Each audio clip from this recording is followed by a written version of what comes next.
आप सबके विशेष रूप से आप सबका जिनके ऊपर प्रेम है, ऐसे लोकप्रिय उम्मीदवार किशोर जोरगेवार जी, हमारे जिले के अध्यक्ष हरीश शर्मा जी, आदरणीय राहुल पावड़े जी, मेरे मित्र डॉक्टर अशोक ज्योतोड़े जी, प्रमोद भाऊ कड़ू, नितिन भटारकर, मंच पर उपस्थित खासदार नागेश जी और सभी भारतीय जनता पार्टी और सभी मित्र पार्टी के सम्मानीय नेतागण और उपस्थित भाई और बहनों, 20 तारीख को होने वाला चुनाव ये किशोर या कोई उम्मीदवार के भविष्य का फैसला करने वाला चुनाव नहीं है। ये चुनाव सही अर्थ में यहाँ की जनता के भविष्य का फैसला करने वाला चुनाव है। मैं आप सब लोगों से अनुरोध करने वाला हूं कि पिछले 10 साल में इस जिले में भारत सरकार की ओर से और राज्य सरकार की ओर से क्या क्या काम हुआ, इसका आप हिसाब लगाइए। 1947 में हमारे देश को स्वाधीनता मिली और करीब 60 साल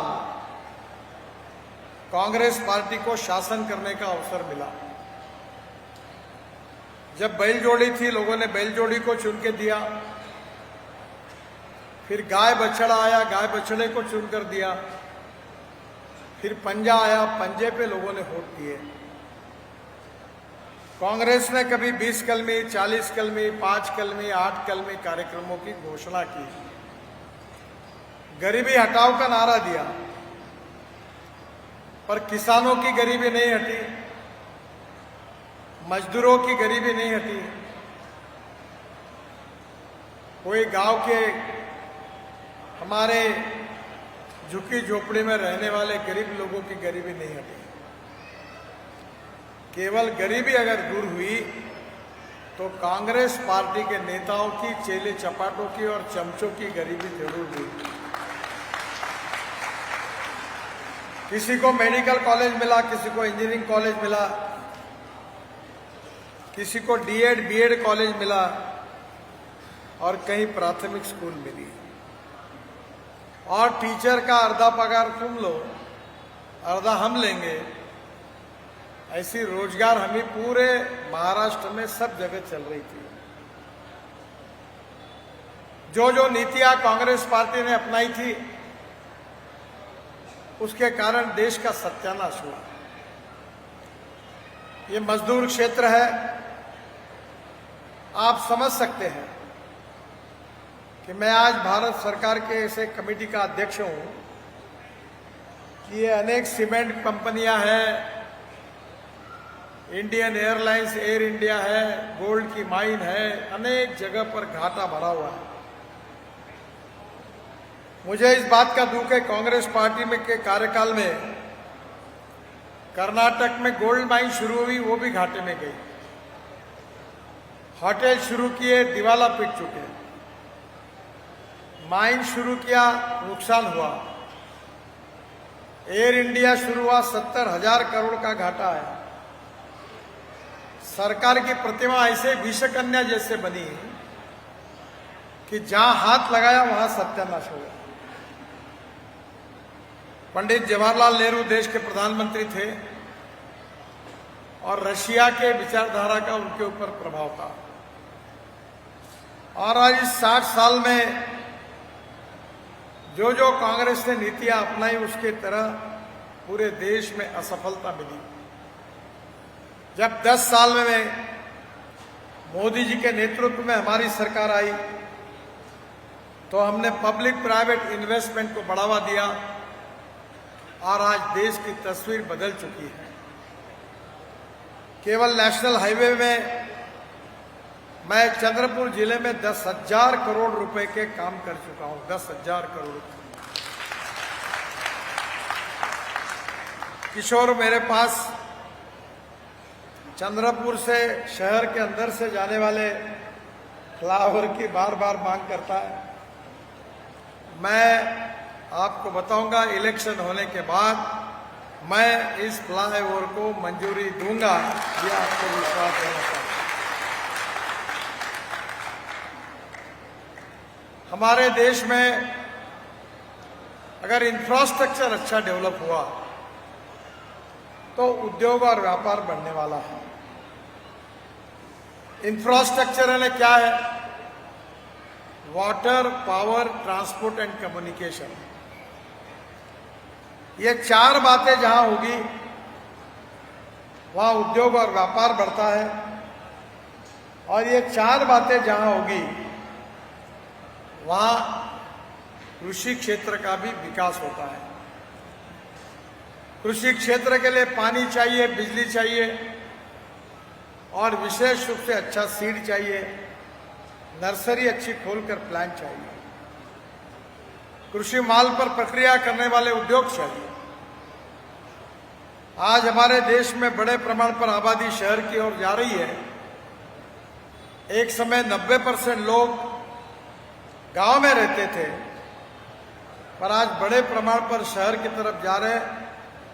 ये माइग्रेशन का सही प्रमुख कारण यह है कि कांग्रेस पार्टी ने 60 साल में गांवों की तरफ ध्यान ही नहीं दिया। गांव में पीने के लिए पानी नहीं था, गांव में जाने के लिए रोड नहीं थे, गांव के किसानों को फसल के सही दाम नहीं थे, गांव में अच्छे अस्पताल नहीं थे, गांव में अच्छी स्कूल नहीं थी।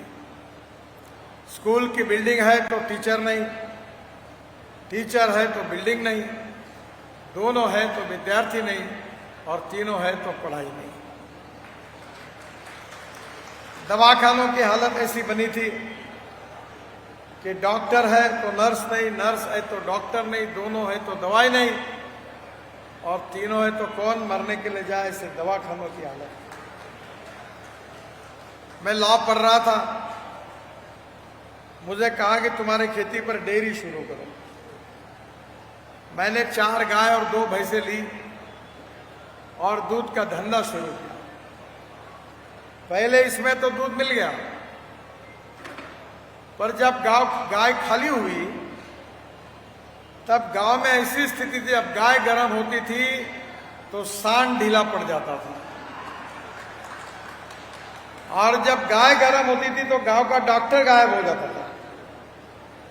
आखिर में ऐसी स्थिति आई कि डेयरी डूब गई, मैंने जानवरों को बेच दिया। यानी कहीं गांवों की तरफ ध्यान ही नहीं दिया। गांव में ऐसी हालत थी कि बिजली के पंप थे, तो दिन भर जब किसान अपने खेत को पानी देना चाहता था तब बिजली बंद थी, और रात को सोने का टाइम जब आता था तो बिजली आ जाती थी। तो मैंने एक बार विधानसभा में उस समय के मुख्यमंत्री विलासराव को कहा था, तुम भी खूप मुख्यमंत्री हो। जेवढे उजेडात कामं करायचे असतात तेव्हा लाईट, आणि जेव्हा अंधारातले कामं जोरात सुरू होतात तेव्हा तुमचा ट्रांसफॉर्मर जोरात लाईट लावतो। यानी पूरे कांग्रेस ने देश का सत्यानाश किया, और इसलिए जो 60 साल में नहीं हुआ वो 10 साल में महाराष्ट्र में, विदर्भ में, देश में और चंद्रपुर जिले में हमारी सरकार ने करके दिखाया। महाराष्ट्र के 80% फॉरेस्ट विदर्भ में है, महाराष्ट्र की 75% खनिज संपत्ति विदर्भ में है, और इसलिए खनिज संपत्ति पर आधारित उद्योगों का निर्माण होना चाहिए। इसके लिए हमने भरसक कोशिश की। मुझे बहुत खुशी है कि अब चंद्रपुर जिले में एक नया प्रोजेक्ट कोल इंडिया की तरफ से उसके कार्य का शुभारंभ हुआ है कि हमारे देश में 1.5 लाख करोड़ रुपए हम यूरिया को इंपोर्ट करने के लिए लाते हैं। अब कोल गैसिफिकेशन से यूरिया बनेगा, मिथेनॉल बनेगा, मिथेनॉल डीजल के बजाय ट्रक में, मशीनरी में यूज होगा, और अमोनियम नाइट्रेट जो बारूद है जो हमको माइनिंग में लगती है वो बनेगी, और एक डीएबी करके गैस बनेगा जो एलपीजी में डालकर हमारा एलपीजी के गैस का सिलेंडर 40% सस्ता होगा और कम से कम चंद्रपुर जिले में 25,000 युवाओं के हाथों को काम मिलेगा। ये योजना अब तैयार हो गई है। मैं किशोर को विशेष रूप से धन्यवाद दूंगा कि कोविड के समय मैंने चंद्रपुर के सरकारी अस्पताल के लिए ऑक्सीजन प्लांट दिया और मैंने कहा कि किसी की जान नहीं जानी चाहिए। जब परिस्थिति गंभीर थी, ऑक्सीजन नहीं मिल रहा था, तो नागपुर एयरपोर्ट से हवाई जहाज में ट्रक डालकर वो ट्रक रायपुर में, विशाखापट्टनम में, भुवनेश्वर में हमने भेजे और ऑक्सीजन भर के लाया और विदर्भ के सभी जिलों में ऑक्सीजन पुराने का काम किया और लोगों की जान बचाने का काम किया। मुझे बहुत खुशी है कि उन्होंने गरीब लोगों के लिए एक भोजन की अच्छी व्यवस्था करके दी। मुझे बहुत टनल मैंने बनाई, रोड बनाए, ब्रिजेस बनाए, हाईवे बनाए और मुझे अभी 8-10 दिन पहले बीबीसी में मेरा इंटरव्यू था, तो उन्होंने मुझे पूछा कि आपके जीवन में आपने सबसे अच्छा काम कौन सा किया है। तो मैंने बताया कि मैं जब मंत्री बना तो इस देश में 1.5 करोड़ लोग आदमी आदमी को खींचने का, आदमी को धोने का काम करते थे, साइकिल रिक्शा या कंधे पे रिक्शा लेकर चलते थे। मैंने देश में मैकेनाइज्ड ड्रिवन ई रिक्शा लाई, ई कार्ट लाई। अब 1 क्विंटल का बोरा कोई पीठ पर नहीं रखता और आज ऐसी स्थिति है कि 1.5 करोड़ लोग जिनका मानवीय शोषण हो रहा था, जिसमें से 70% लोग मुस्लिम और दलित समाज के थे, उनको एक नई स्वाधीनता प्राप्त हुई और ये प्रथा देश में पूरी तरह से बंद हो गई और ये 1.5 करोड़ लोगों को नया जीवन मिला। ये देश बदलना चाहिए। भारतीय जनता पार्टी ने अपने सामने जो सिद्धांत रखे हैं कि राष्ट्रवाद,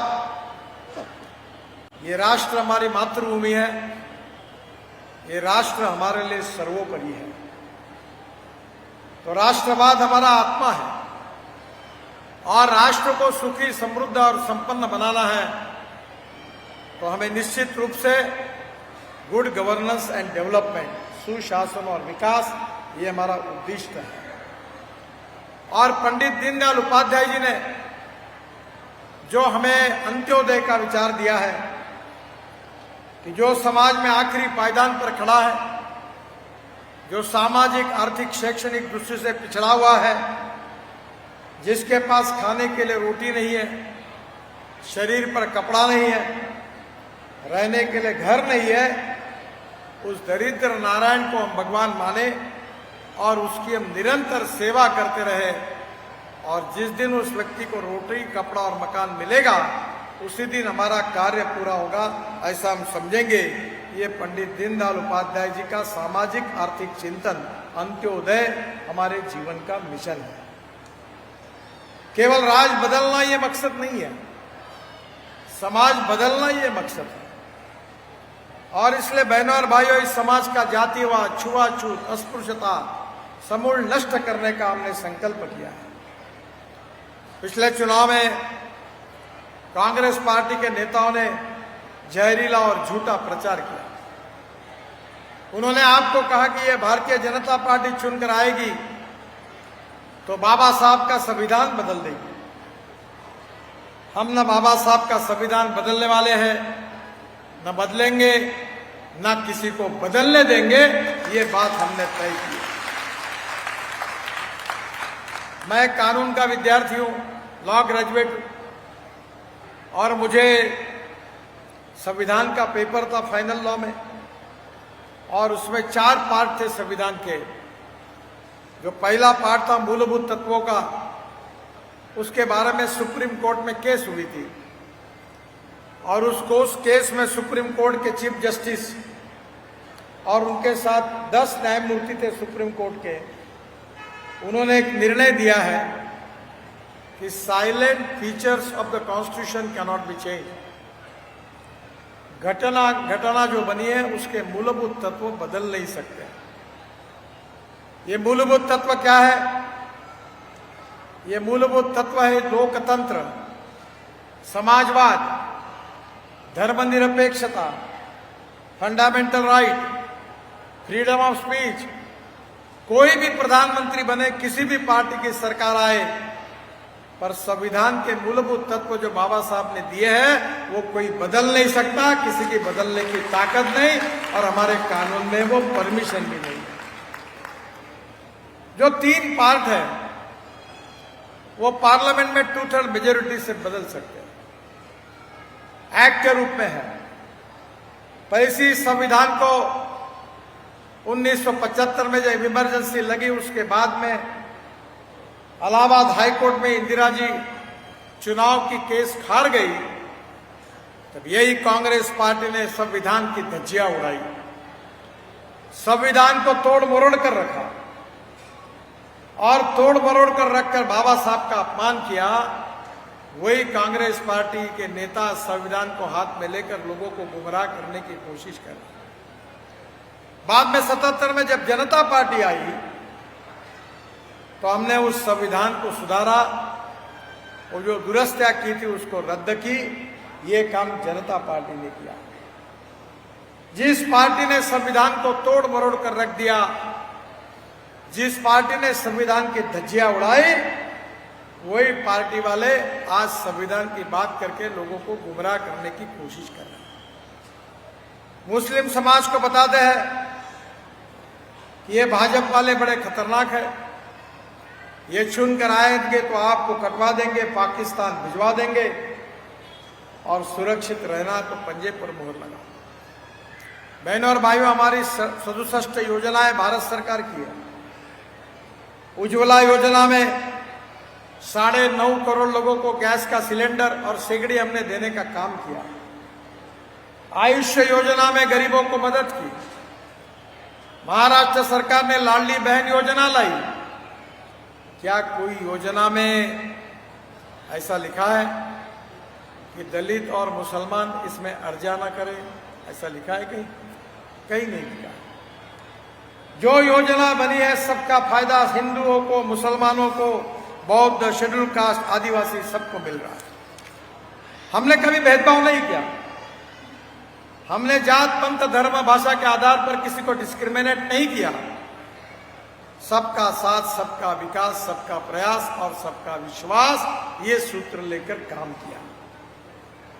और इस समाज में हम मानवता के आधार पर सामाजिक समता और आर्थिक समता को प्रस्तावित करना चाहते हैं।